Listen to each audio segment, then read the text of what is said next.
សួស្តីបងប្អូនអង្គពុំមេង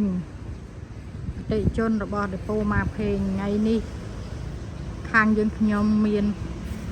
ត្រាក់ទ័រ M6021 មានប៉ែមានអង្គលត្រឹមតែ15ជាងតែប៉ុណ្ណោះបងប្អូនមានដឹកជញ្ជូនរៀបចំជើងក្រោមម៉ាស៊ីនប្រអប់លេខអត់មានតាន់រុះរើទេបងប្អូនគឺសំណុំស្អាតតែម្ដងបើបងប្អូនចំណាប់អារម្មណ៍អីឆាតចូលเพจតម្លៃធូរថ្លៃទីតាំងផ្លូវជាតិលេខ 6A ភូមិ7មករាឃុំតាំងសាំងស្រុកសតុកខេត្តកំពង់ធំដែលមានភិនភាគរូបដូចនៅខាងលើខាងនោះដូចខាងយើងខ្ញុំថតជូនហ្នឹងបើបងស្រឡាញ់អីឆាតចូលเพจខាងយើងខ្ញុំនឹងផ្ដល់ព័ត៌មានឲ្យនិងជារូបភាពថែមទៀតបងជាពិសេសជាងនឹងទៅទៀតគឺខាងយើងខ្ញុំមានធានាលើម៉ាស៊ីនប្រអប់លេខប៉ងរយៈពេល300ម៉ោងបងប្អូនឬក៏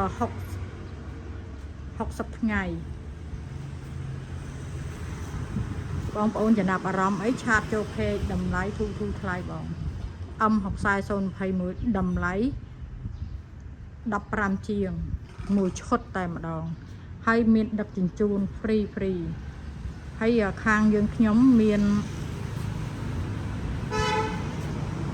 ធានាលើប៉ុងម៉ាស៊ីនប្រអប់លេខទូរស័ព្ទ011 53ដើម215 070 850 8ដើម088 94ដើម215បើបងស្រឡាញ់អីខលតាមលេខទូរស័ព្ទក៏បាន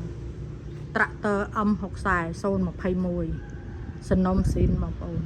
ខាងយើងខ្ញុំរៀបចំជូនឲ្យបងប្អូនមិនឲ្យតោះចិត្តទេបងប្អូនឲ្យទៅជាវត្រាក់ទ័រខាងយើងខ្ញុំពីដេប៉ូម៉ាផេងតាំងកសាំងភិនភាគដូចនេះដូចខាងយើងខ្ញុំហ្នឹងប្រាប់ជូនហ្នឹងបងប្អូន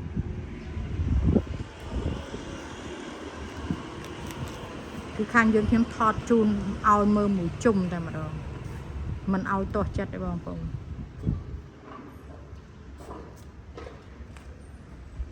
បងស្រឡាញ់ឆាតចូលเพจធានាថាម៉ាស៊ីនប្រអប់លេខអត់តាន់រើទេហើយធ្វើជើងក្រោមតិចតួចបងប្អូន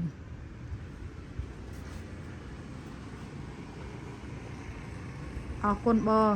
ចំណាប់អារម្មណ៍អីឆាតចូលเพจតម្លៃធូរថ្លៃឬក៏លេខទូរស័ព្ទ M6021 ធានាត្រាក់ទ័រមិនឡើងសេរីបងប្អូនគឺសេរីឆ្នាំពិតប្រកបជូនអតិថិជនយកទៅប្រើដោយទំនុកចិត្តអរគុណ